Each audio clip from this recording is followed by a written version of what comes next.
البدع والأهواء، أهل البدع العقائدية وأهل البدع السياسية. نقول بيننا وبينكم السلف، بيننا وبينكم الكتب، كان فيقول البدع بيننا وبينكم.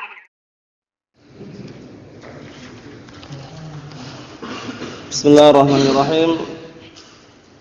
الحمد لله الذي أرسل رسوله بالهدى ودين الحق ليظهره على الدين كله وكفى بالله شهيدا وأشهد أن لا إله إلا الله وحده لا شريك له إقرارا به وتوحيدا وأشهد أن محمدا عبده ورسوله صلى الله عليه وعلى آله وسلم تسليما مزيدا لا نبي بعده. Ikhwani fid din, azzani wa azzakumullah. Sebelum kita lanjutkan, perhatikan baik-baik. Terakhir kita ambil adalah penjelasan firman Allah Subhanahu wa taala ayat yang ke-96 dari surat Ali Imran.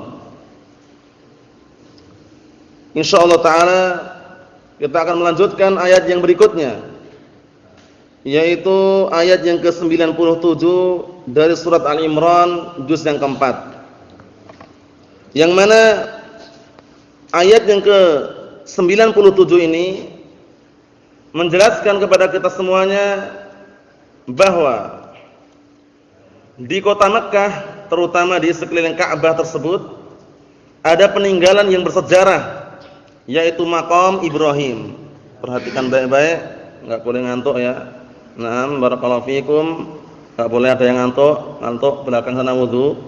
Naam.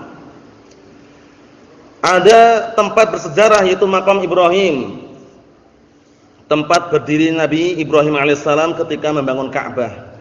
Karena saat itu semakin tinggi bangunan tersebut, butuh bantuan untuk barakallahu fikum menaikkan batu batanya.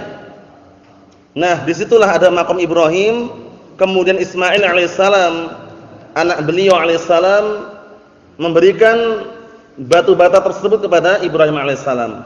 Nah, karena nggak mungkin kalau seandainya tanpa perantara. Istilahnya apa? Istilahnya semacam barakallahu fikum, kalau bahasa Jawanya pancian gitu ya, atau bahasa Indonesianya apa? Semacam panjatan gitu ya. Panjatan itu enggak sampai kalau tanpa makom tersebut. Nah, barakallahu fikum. Nanti kita lihat. Allah Ta'ala berfirman,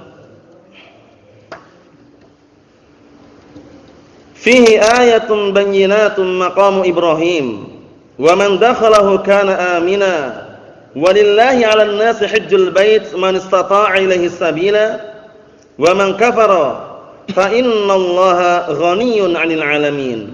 Perhatikan baik-baik. Di dalam ayat yang mulia ini Allah Subhanahu wa taala menjelaskan bahwasanya di dalam Makkah tersebut, yaitu sekeliling Ka'bah, di barakallahu fikum hafizakumullah, di depan Ka'bah, di situ ada makam Ibrahim, yang mana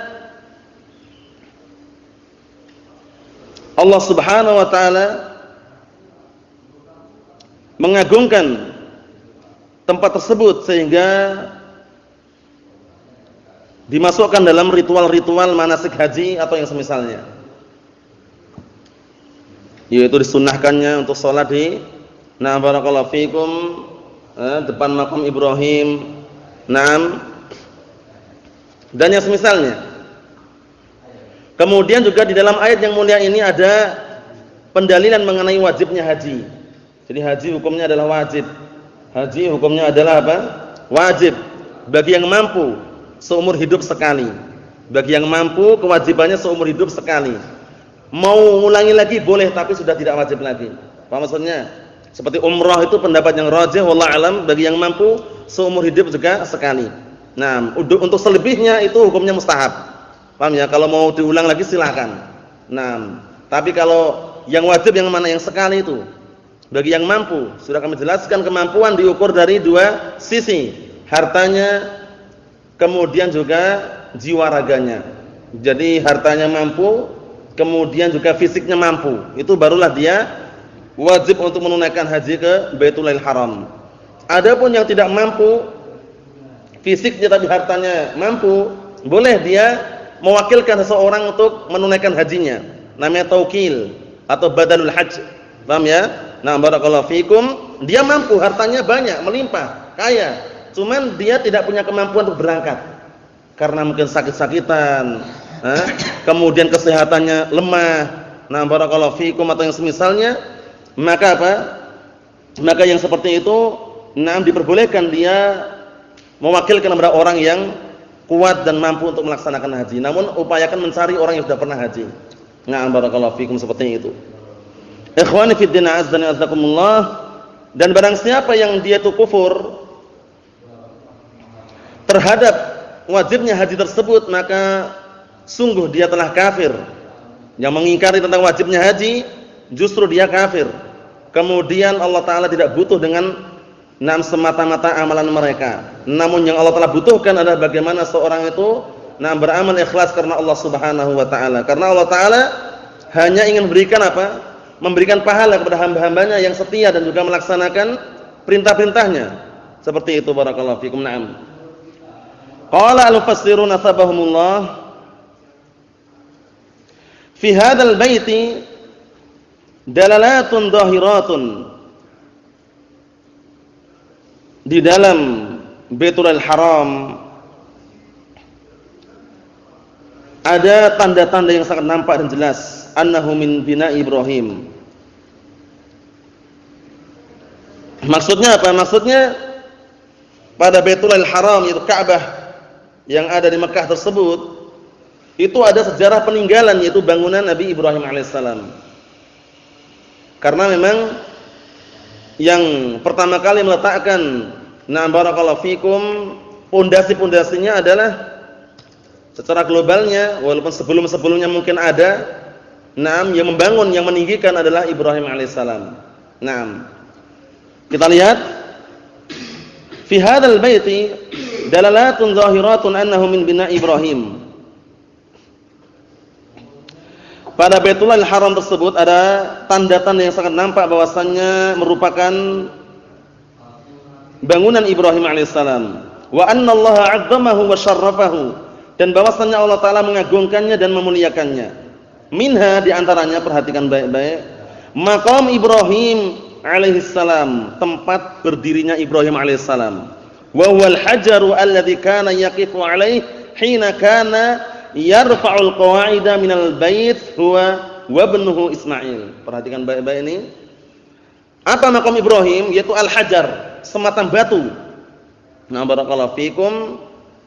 Yang dahulu Ibrahim alaihissalam berdiri di atasnya ketika beliau mengangkat pondasi, maksudnya meninggikan pondasi. Dia dan anaknya Ismail alaihissalam. Hingga saat ini diabadikan ya maqam Ibrahim, dilindungi. Nah, barakallahu fikum, walaupun belum pernah ke sana, tapi yang sudah pernah ke sana menyaksikan. Nah, barakallahu fikum, dilindungi sekarang dan hingga saat ini diabadikan oleh Allah Subhanahu wa Ta'ala maqam Ibrahim. Kita lihat di sini, wa man dakhala hadzal bait amina ala nafsihi fala yanalhu ahadun bisu'. Dan barang siapa yang masuk ke rumah ini, Baitullahil Haram, terutama secara globalnya kota Mekah juga, Haramain, barakallahu fikum, kota Mekah dan Madinah, itu secara tidak langsung aman.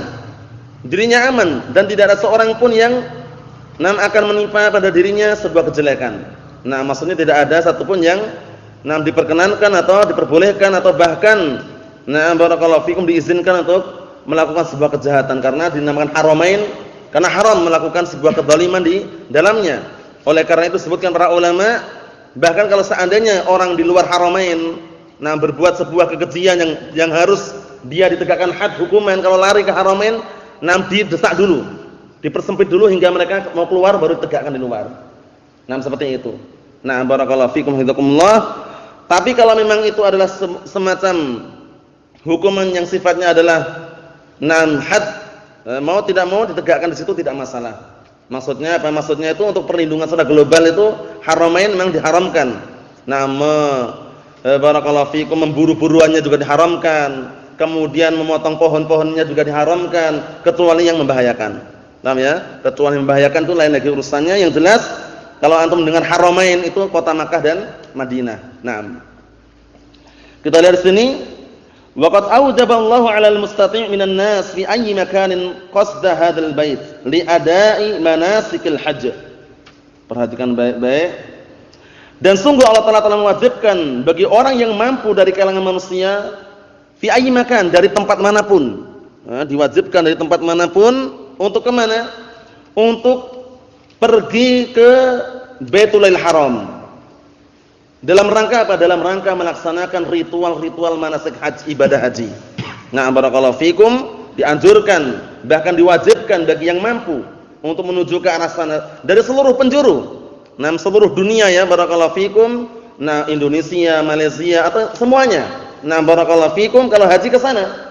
Walaupun di sana ada oknum yang jahat, yaitu negara Iran, pernah diperdengarkan atau istilahnya dikabarkan di sana itu mereka bikin Ka'bah tandingan. Membikin Ka'bah tandingan sehingga bisa dikatakan tiap tahunnya mereka ada ritual semacam tawaf di keliling Ka'bah tandingan tersebut. Allahumma musta'an, Syiah Rafidhah atau yang semisalnya. Karena Iran terkenal negara Syiah. Terkenal negara Syiah yang mereka justru mengagungkan pembunuh siapa? Pembunuh Umar bin Khattab radhiyallahu anhu, Abu Lu'lu'ah al-Majusi. Jadi Abu Lu'lu'ah al-Majusi kuburannya itu mereka agungkan. Nah, barakallahu fikum, mereka agungkan. Dan mereka bahkan istilahnya apa? Berani mengatakan Abu Lu'lu'ah al-Majusi radhiyallahu anhu. Nah, antum sakit? Antum sakit? Awadi, afandi, ayo. Nah, barakallahu fikum, seperti itu. Jadi Abu Lu'lu'ah al-Majusi, pembunuh Umar bin Khattab radhiyallahu anhu, mereka agungkan kuburannya, bayangkan. Radhiyallahu anhu. Padahal apa? Padahal pembunuh Umar. Nah, Syiah Rafidhah memang sangat, nah, barakallahu fikum, jahat sekali dan juga lancang terhadap sebagian para sahabat. Bahkan apa? Bahkan termasuk musuh mereka yang paling mereka, nah, barakallahu fikum, benci sekali adalah Ahlus Sunnah. Disebutkan dalam kitab-kitab mereka di antaranya Lillahi Summani Tarikh. Lillahi Summani Tarikh itu yang ngarang adalah pembesar Syiah kemudian tobat. Dikarang oleh dia, dibongkar semua kedok-kedoknya. Nah, mengenai kebobrokan Syiah Rafidhah tersebut. Di antara musuh yang paling besar Ahlus Sunnah. Nah, di Yaman pun juga seperti itu. Peperangan-peperangan yang mereka laksanakan, yang mereka serang, yang mereka hancurkan, mereka ingin menghancurkan dan menghabiskan Ahlus Sunnah. Nah, kalau mapan, dalam artian kalau sudah punya kekuatan, musuh utamanya Ahlus Sunnah. Kenapa? Karena Ahlus Sunnah itu paling sayang, paling cinta dengan Ahlul Bait, paling cinta dengan sahabat Rasulullah. Sedangkan mereka pilih-pilih. Syiah Rafidhah pilih-pilih. Kalau mencintai seperti Husain, Fatimah, kemudian Ali bin Abi Thalib, itu yang mereka cintai. Tapi kalau dengar nama Muawiyah bin Abi Sufyan, marahnya bukan main. Jadi kalau antum ke Yaman nanti tanya, "Mas Muk, siapa namamu?" Kalau yang nanya orang Syiah itu biasanya ismi Ali, kalau namaku Ali, senang dia. Ali, Husain, senang. Tapi kalau siapa namamu? Abu Bakar atau Umar atau Muawiyah, benci. Enggak suka mereka. Nah, ini maksudnya awamnya aja seperti itu. Barakallahu fikum. Jadi, nah, mereka memisah-misahkan, padahal pendapat yang sahih Ahlus Sunnati wal Jamaah tidak pandang-pandang. Semua para sahabat ridwanullah alaihim ajma'in kulluhum min ahli jannah. Semuanya mereka termasuk penduduk surga. Hanya saja ada yang dinaskan khusus dengan dalil, ada yang secara global. Paham maksudnya ya? Jadi kita menghukumi secara global semua para sahabat di surga. Nah, secara terperinci ada dalilnya masing-masing. Seperti 10 orang yang dijamin masuk surga. Al-Asyarah al-Mubasysyaruna bil Jannah, 10 orang yang dijamin masuk surga. Sebutkan. Khulafa Rasyidun 4 sudah. Sa'ad bin Abi Waqqas, Sa'id bin Zaid, Zubair bin Awam, Abdurrahman bin Auf, Abu Ubaidah ibn al-Jarrah, Talha bin Ubaidillah. Paham ya? Cara menghafalnya mudah ya. Pertama Khulafa Rasyidun 4, Abu Bakar, Umar, Utsman, Ali. Setelah itu tinggal sin sama sin. Sa'ad bin Abi Waqqas, Sa'id bin Zaid, kemudian Abdurrahman bin Auf, Zubair bin Awam, Talha bin Ubaidillah, Abu Ubaidah bin Jarrah. 10 orang dijamin masuk surga, bukan pembatasan. Bukan pembatasan ya, karena nas yang lain ada selain 10 tersebut. Di antaranya siapa? Husain dan Hasan. Hasan Husain bahkan pemimpin para pemuda penduduk surga. Sebagaimana langsung Rasulullah mengatakan innal Hasan wal Husain sayyida syabab ahli jannah atau kama qala Nabi sallallahu alaihi wasallam. Artinya apa? Hasan dan Husain itu adalah pemimpinnya para pemuda penduduk surga. Ingat-ingat ya, Hasan dan Husain pemimpinnya para pemimpinnya para pemuda penduduk surga, Hasan dan Husain. Nah, barakallahu fikum, upayakan tercatat. Naam, yang belum tercatat antum ya, na'am. Kemudian juga Uqasyah bin Mihsan radhiyallahu anhu termasuk penduduk surga. Yang lainnya bagaimana secara global semua para sahabat penduduk surga. Apa maksudnya? Naam. Ikhwani fi din, azza wa jazakumullah. Kita lanjutkan apa yang disampaikan oleh al-mufassirun asbahumullah. Jadi Allah Ta'ala telah mewajibkan bagi orang yang mampu dari kalangan manusia ini untuk menuju ke yaitu ke tempat tersebut untuk menunaikan manasikul hajj. Wa man jahada fariidatal hajji faqad kafar. Hati-hati. Barang siapa yang menentang, mengingkari tentang wajibnya haji, sungguh dia telah kafir. Haji itu enggak wajib. Siapa yang bilang wajib misalkan? Hati-hati. Mengingkari wajibnya haji, orangnya divonis sebagai termasuk orang-orang kafir. Hati-hati. Nah, ini hukum global ya. Perhatikan baik-baik. Wallahu ghaniyun anhu wa an hajjihi wa amalihi wa an sa'iri khalqih. Sedangkan Allah Ta'ala itu zat yang merasa tidak butuh dari orang tersebut dan bahkan hajinya dan amalannya dan seluruh makhluknya. Justru mereka yang butuh. Justru mereka yang butuh apa? Butuh pertolongan Allah Ta'ala dan pahala dari Allah Subhanahu wa taala. Nah, barakallahu fikum, seperti itu. Ikhwani fid din, azza wa jazakumullah.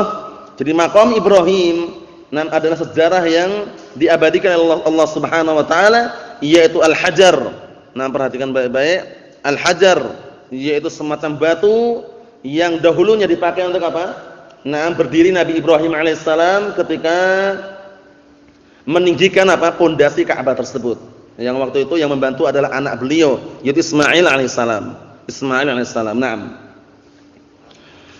Qala Allah Ta'ala berfirman ayat yang berikutnya, ayat yang ke-98. Qul ya ahlal kitabi lima takfuruna bi ayatillahi wallahu syahidun ala ma ta'malun. Artinya, katakanlah wahai ahlul kitab. Siapa ahlul kitab? Al-Yahud dan Nasara. Katakanlah wahai ahlul kitab, lima takfuruna bi ayatillahi wallahu syahidun ala ma ta'malun. Katakanlah wahai Muhammad, diperintahkan untuk mengatakan, wahai ahlul kitab, kenapa kalian kufur, menentang, mengingkari ayat-ayat Allah Subhanahu wa taala padahal Allah Taala menyaksikan terhadap apa yang kalian kerjakan.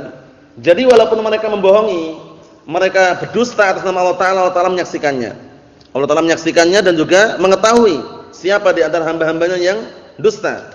Nah, kita lihat di sini barakallahu fikum hafizakumullah. Qala al-mufassirun asbahumullah, qul ayyuhar rasul li ahlil kitab minal yahud wan nasara. Katakanlah wahai Rasul kepada ahlu kitab dari kalangan Yahud dan Nasara, lima tajhaduna hujajallahi allati dallat ala anna dinallahi wal Islam.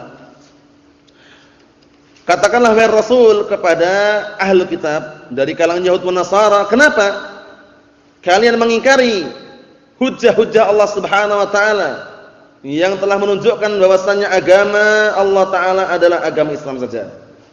Agama satu-satunya hanya agama Islam. Enggak ada agama selain Islam yang terima. Walaupun sebagus apapun ritual di dalamnya, selain agama Islam enggak diterima.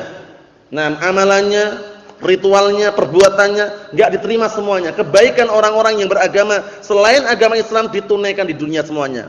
Orang kafir, orang musyrikin. Nah, barakallahu fikum, mereka semuanya ada yang kaya, ada yang hidupnya mewah, ada yang hidupnya mungkin barakallahu fikum hartanya melimpah, tapi kebaikan mereka ditunaikan di dunia semuanya. Di akhirat mereka adalah apa? Penghuni neraka jahanam wal'iyadzubillah. Nah, la yamutu fiha wala yahya. Tidak hidup, tidak mati. Yang dirasakan adalah azab terus-menerus, kekal di dalamnya. Allahumma musta'an. Kita lihat di sini barakallahu fikum hafizakumullah. Wa tunkiruna ma fi kutubikum min dalail wa barahina 'ala dzalik. Dan kalian justru mengingkari yang ada di dalam kitab-kitab kalian berupa tanda-tanda dan juga argumen-argumen, bukti-bukti mengenai agama Islam, itulah agama Allah Subhanahu wa taala. Wa antum ta'lamun, dalam keadaan kalian mengetahui. Bayangkan ini, mereka mengingkari karena ahlul kitab terkenal apa? Suka memutarbalikkan fakta dan terkenal apa? Membuat talbis, menyamarkan. Yang hak disamarkan dengan batil, yang batil disamarkan na'am barakallahu fikum dengan al-haq seperti itu. Oleh karena itu Allah Subhanahu wa taala berfirman di dalam Al-Qur'anul Karim mengenai apa? Mengenai teguran Allah taala kepada ahlu kitab.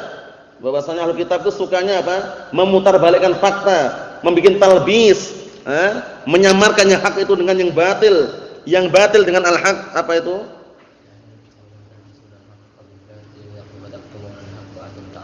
Naam ya ahlul kitab, lima talbisunal haqqa bil batil wa taktumunal haqqa wa antum ta'lamun. Artinya wahai ahlul kitab, kenapa engkau membuat samar sesuatu yang hak itu dengan kebatilan dan kalian menyembunyikan apa? Al-haq. Sudah tahu al-haq disembunyikan sama dia. Nah, wa antum ta'lamun, dalam keadaan mengetahui, hati-hati. Jadi al-haq itu kalau sudah tahu diamalkan. Jangan disembunyikan, nah barakallahu fikum, atau jangan pura-pura enggak tahu. Ancamannya berat kalau kita mengucapkan sebuah ucapan kemudian kita sendiri tidak apa? Tidak melaksanakannya, dapat kemurkaan Allah taala. Nah, sebagaimana firman Allah Subhanahu wa taala, orang-orang yang berucap tapi dia enggak mengerjakan itu ditegur oleh Allah Subhanahu wa taala dan ancamannya kemurkaan Allah Subhanahu wa taala. Dalilnya orang-orang yang dia berucap tapi enggak mengerjakan, hanya berucap saja enggak boleh, ini haram, jangan seperti itu, tapi dia mengerjakannya. Paham ya? Nah, barakallahu fikum, dia mengerjakannya. Ini dapat ancaman kemurkaan Allah Subhanahu wa taala. Dalilnya antum? Apa? Naam. Ya ayyuhalladzina amanu, apa tadi? Lima taquluna ma la taf'alun. Artinya wahai orang-orang yang beriman, kenapa kalian itu berucap tapi kalian enggak mengerjakannya? Kabura maqtan 'indallahi an taqulu ma la taf'alun. Alangkah besarnya kemurkaan Allah taala kalian itu berucap tapi enggak mengerjakannya. Hati-hati. Jadi diupayakan semaksimal mungkin kita ini orang yang kontinu. Karena kita enggak maksum dari kesalahan. Paham ya? Tidak maksum dari kesalahan, tidak maksum dari kekurangan, yang kurang disempurnakan, yang salah diluruskan. Nah, dan siap untuk menerima resiko kritikan dan saran yang membangun. Paham ya? Seperti itu. Jadi, lima taquluna ma la taf'alun. Kenapa? Kalian mengucapkan tapi enggak mengerjakannya. Nah, barakallahu fikum, seperti itu. Jadi jangan sampai kita melarang dari suatu kemungkaran tapi kita mendatanginya, jangan. La tanha 'an khuluqin wa ta'tiya mislahu. Jangan engkau melarang dari sebuah perbuatan keji, perbuatan jelek bersamaan engkau mendatanginya, jangan. Nah, barakallahu fikum. Dalam artian bagaimana? Continue. Kita melarang, ya upayakan kita menjaga diri jangan mengerjakannya. Nah, barakallahu fikum, hindari. Terutama para thalabatul ilm, para pencari ilmu. Kita semuanya butuh apa? Butuh yang namanya saran, butuh yang namanya nasihat. Yang keliru diluruskan, yang kurang disempurnakan. Yang semula misalkan barakallahu fikum tidak pernah menerima nasihat, ketika nasihati segera menerima. Karena apa? Karena itu semuanya termasuk bentuk al-mubadarah, bersegera di dalam apa? Kebaikan. Na'am barakallahu fikum. Ikhwani fid din azzani wasakumullah, ahlul kitab, al-yahud wan nasara, termasuk sifat identik mereka adalah suka mentalbis, menyamarkan yang hak dengan yang batil, yang batil dengan yang hak. Jadi orang yang jujur. Paham ya? Jangan suka menipu. Jangan suka apa? Berbohong. Jangan suka barakallahu fikum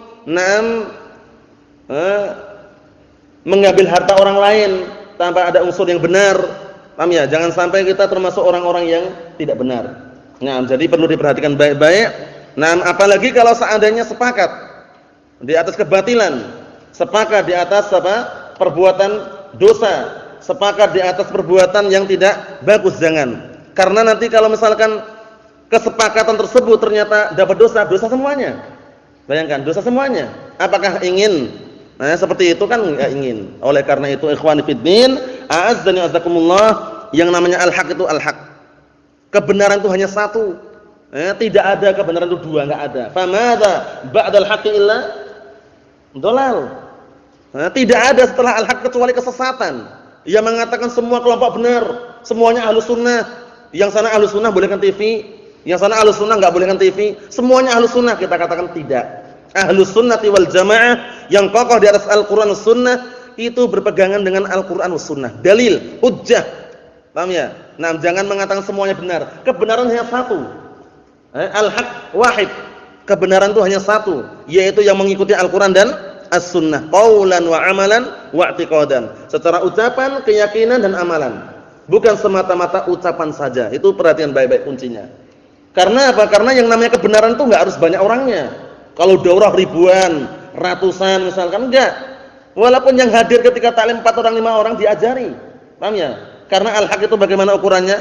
Al-jama'atu ma wafaqal haqqa wa in kunta wahdak. Jamaah itu yang mencocoki kebenaran walaupun kamu sendirian. Enggak usah takut, enggak usah khawatir. Dan kita semuanya ikhwani fiddin, perhatikan baik-baik. Ikhwani fiddin azza wa jazakumullah, kita semuanya di mata masyarakat ana yakin masih dianggap asing. Yang seperti kita-kita ini, walhamdulillah, dan ikhwah kita yang mendakwakan Al-Qur'an dan Sunnah kokoh di atasnya, di mata masyarakat masih dianggap asing. Tapi para dai sekarang yang membolehkan apa? Demonstrasi. Membolehkan apa? Seragam-seragam sekolah umum. Membolehkan apa? Bermudah-mudahan menggunakan apa? Peci nasional.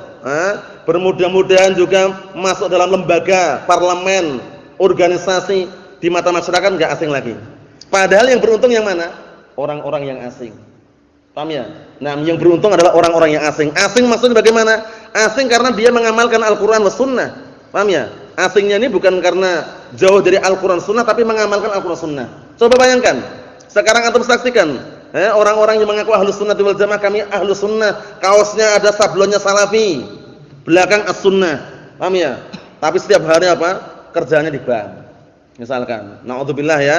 Ini bukan berarti na barakallahu fikum kita maksum selamat dari kesalahan, tidak. Kita semuanya masih kurang dan kesalahan itu masih banyak. Cuman kita berupaya semaksimal mungkin membenahi. Paham ya? Dan menyampaikan hak itu hak, yang batil itu batil. Jangan sampai kita cuman nam salafi itu slogan saja. Nah, pergi tukang sablon salafi besar sekali ini. Yang belakang sunnah.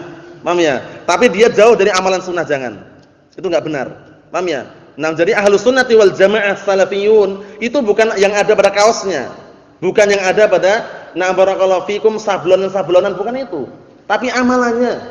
Amalannya barakallahu fikum. Jadi disebutkan oleh para ulama agar benar-benar kita ini menjadi salafi yang sejati, qaulan wa amalan wa i'tiqadan. Semaksimal mungkin. Perhatikan baik-baik.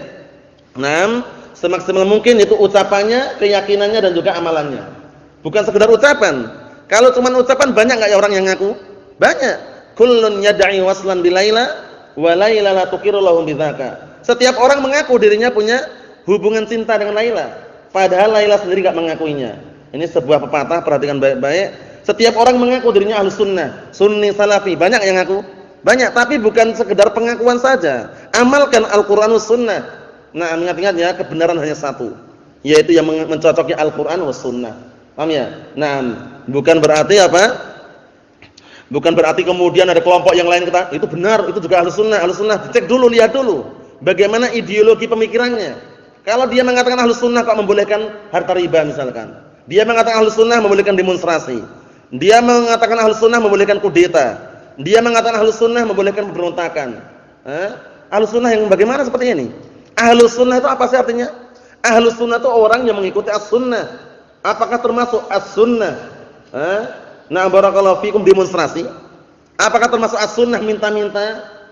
Apakah termasuk bagian dari As-Sunnah melakukan kudeta, revolusi, pemberontakan? Bukan. Kalau ngaku Ahlus Sunnah, continue. Qaulan wa amalan wa i'tiqadan. Nah, ikhwani fid din azza wa jazakumullah, ini sekedar penjelasan, jangan sampai kita nah barakallahu fikum kemasukan benih-benih pemikiran ahlul kitab, al-yahud wa nasara, yang suka memutarbalikkan fakta dan juga membuat talbis yang hak dengan apa? Dengan kebatilan. Talbis, menyamarkan yang batil dengan al-haq, jangan. Nah, barakallahu fikum, hidup ini memang butuh perjuangan. Butuh perjuangan dan pengorbanan, apalagi berpegang teguh dengan as-sunnah. Dipermisalkan apa? Seperti orang yang menggenggam bara api yang panas. Bukan seperti orang yang jualan tempe, bukan. Paham ya? Jualan tempe tahu misalnya rugi ya udah. Paham ya? Nah, barakallahu fikum, tapi memegang Al-Qur'an was sunnah, berpegang teguh di atas Al-Qur'an sunnah itu berat. Butuh perjuangan, pengorbanan tadi. terkadang ada gunjingan, cacian, makian, pengusiran itu perkara yang wajar. Karena Rasulullah saja ya barakallahu fikum, itu ketika awal-awal mula mendakwakan agama Islam, diganggu enggak? Diganggu. Bahkan beliau diultimatum, beliau diancam, hendak dibunuh. Bahkan beliau terkadang dilempari oleh apa? Oleh orang-orang kufar kotoran apa? Kotoran hewan, bayangkan itu. Gangguan dari mana-mana. Oleh karena itu sabar. Nah, karena berpegang teguh di atas Al-Qur'an dan Sunnah, di atas agama yang benar, di atas al-haq, di akhir zaman yang penuh dengan fitnah seperti ini, sangat berat sekali. Sangat berat sekali barakallahu fikum. Nah, harus sabar. Kalau tidak sabar, sebagaimana yang saksikan banyak orang-orang yang futur, kembali ke dunia lagi, kembali ke awam lagi. Jadi orang-orang yang semula ngaji, dulunya bertahun-tahun ngaji, kemudian kalau melihat apa kejadian perselisihan kemudian bingung, kemudian dia futur menjadi orang awam, itu sebenarnya bukan karena perselisihan itu. Karena justru pilihan dia sendiri. Karena yang namanya hamba itu punya pilihan. Dia milih yang mana? Kalau terjadi perselisihan, itu seharusnya orang yang cerdas itu mengembalikan kepada apa? Al-Qur'an dan Sunnah. Ini kok kelihatannya berselisih ini. Dikembalikan, ada enggak dalam Al-Qur'an? Ada atau tidak dalam As-Sunnah? Bukan wah, kayaknya semuanya keliru ini. Kayaknya semuanya benar. Akhirnya futur, kembali ke dunia. Jadi orang-orang yang semula kokoh di atas Al-Qur'an dan Sunnah, kemudian futur kembali ke dunia, menjadi orang awam lagi, itu sebabnya bukan semata-mata perselisihan, itu bukan. Bukan semata-mata karena apa? Perselisihan, tapi biasanya karena tidak sabar terhadap dunia. Tidak sabar terhadap dunia. Karena dunia ini bagaimana sih permisalannya? Manis dan hijau. Dunia ini permisalannya manis dan hijau. Siapa orang yang enggak suka manis? Siapa orang yang tidak suka sesuatu yang hijau? Paham ya? Oleh karena itu kita berhati-hati. Naam. Kita lanjutkan barakallahu fikum hafizakumullah. Disebutkan di sini, wallahu syahidun ala sani'ikum. Padahal Allah Taala menyaksikan terhadap perbuatan kalian. Wa fi dzalika tahdidun wa wa'idun lahum. Pada penjelasan tersebut ada ancaman dan juga balasan untuk mereka yang sudah dipersiapkan. Di orang-orang yang mereka kufur kepada Allah Subhanahu wa taala, tentunya balasannya adalah neraka jahanam wal a'yadu billah. Nah, apalagi mereka murtad, keluar dari agama Islam, sebabnya karena dunia, sebabnya karena perkara-perkara dunia yang mereka harapkan, itu hati-hati barakallahu fikum. Allahul musta'an. Inilah yang kita baca pada kesempatan siang hari ini insyaallah taala. Kita lanjutkan yang berikutnya pada pertemuan yang akan datang, yaitu penjelasan ayat yang ke-99 dari surat Al-Imran mengenai teguran Allah Subhanahu wa taala yang diperintahkan kepada Rasulullah untuk menyampaikan kepada ahlu kitab tentang perbuatan ahlu kitab menghalang-halangi orang yang beriman dari jalan Allah Subhanahu wa taala. Nasallahu salamatal afiyah fid dunya wal akhirah wa nasallahu an yuwaffiqana wa iyyakum lima yuhibbuhu Allah wa yardah, wa nasallahu azza wa jalla an yuthabbitana al kitab was sunnah hatta nalqaha innahu waliyyu dzalika wal qadiru alaihi. Subhanakallahumma bihamdik asyhadu an la ilaha illa anta astaghfiruka wa atubu ilaik, walhamdulillahi rabbil alamin.